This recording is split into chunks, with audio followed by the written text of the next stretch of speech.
Good morning. Good morning and welcome to the 39th International Churchill Conference. I am Jean-Paul Montepet. I am the Senior Vice Chairman of the International Churchill Society in the United States. My first mission this morning is to convey the apologies of our Chairman, Laurence, who was not able to come from London to join us today. Randolph Churchill, who has attended many of our conferences, was not able to come either, but the Churchill family is very well represented by Jack Churchill and Edwina Sands, which I'm sure many of you have met, and if you have not, please make sure you get the opportunity to do so. So Laurence is not here with us today, but he has recorded a message for us that we are now going to listen to. Good morning, everyone. This is London Calling. I'm very sad not to be able to join you for this 39th International Churchill Society Conference in Kansas City, but I send my respects, affection, and above all, good wishes to you all. Please know how very much I miss being with you. For this conference, and all of you attending, have truly been a fundamental part of my life for well over 2 decades. This conference is very special in so many ways. Yesterday you visited America's National Churchill Museum at Westminster College, and you ate lunch in the historic gymnasium where Churchill delivered his game-changing Iron Curtain speech.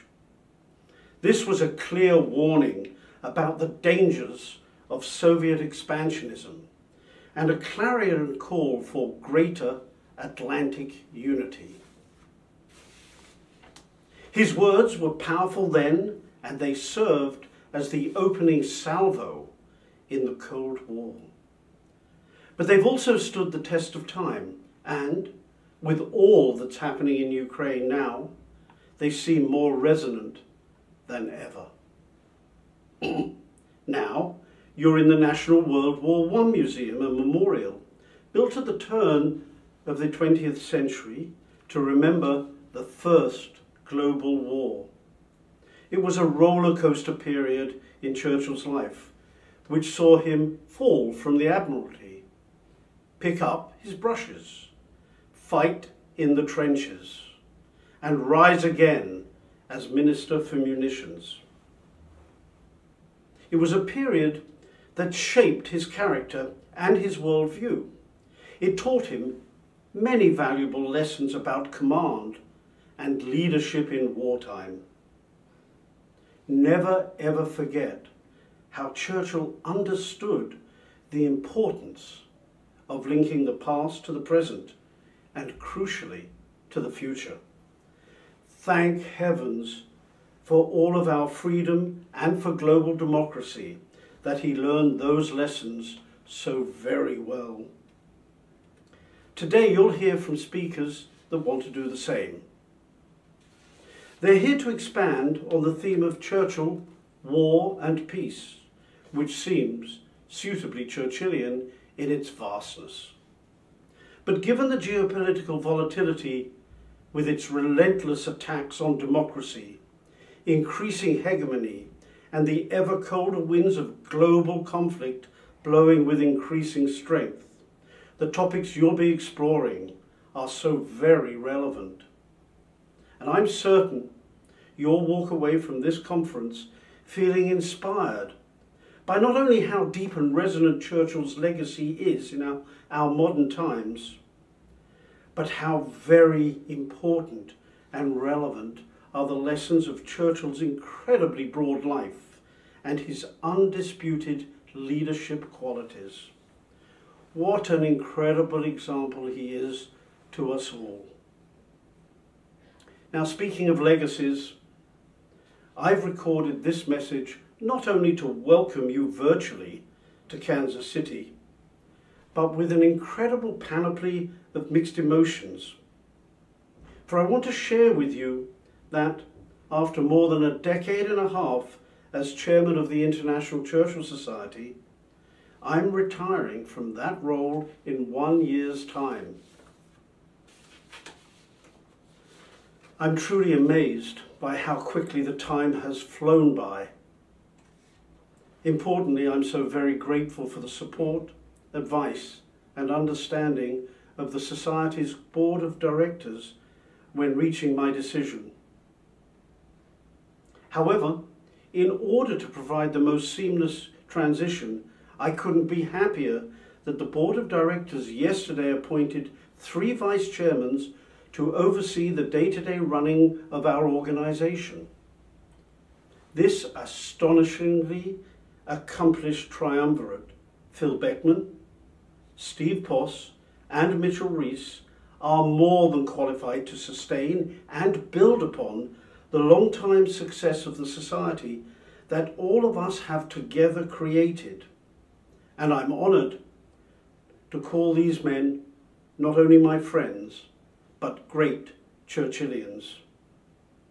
ICS is so incredibly lucky to have a wealth of such dedicated talent in its midst.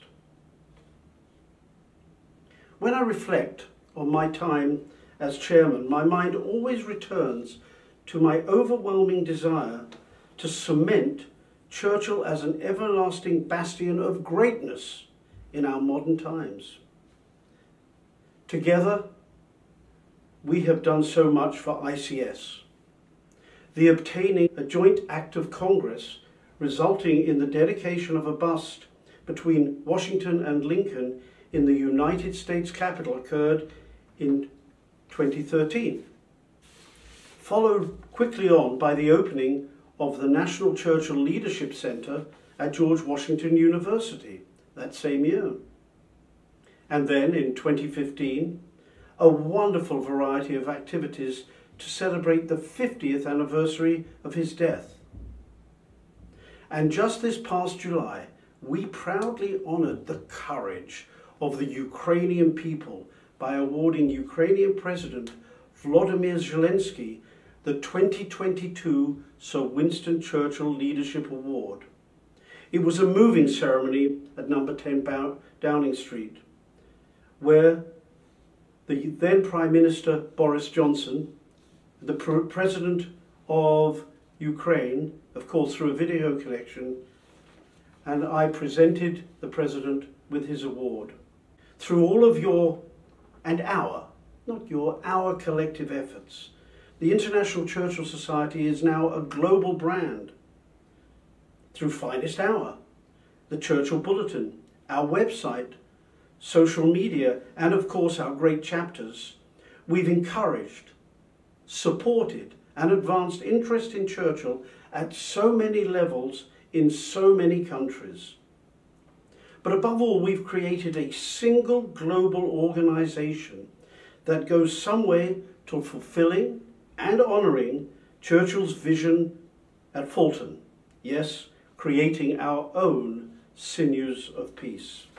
I couldn't begin to even end my remarks without an exhortation to you all.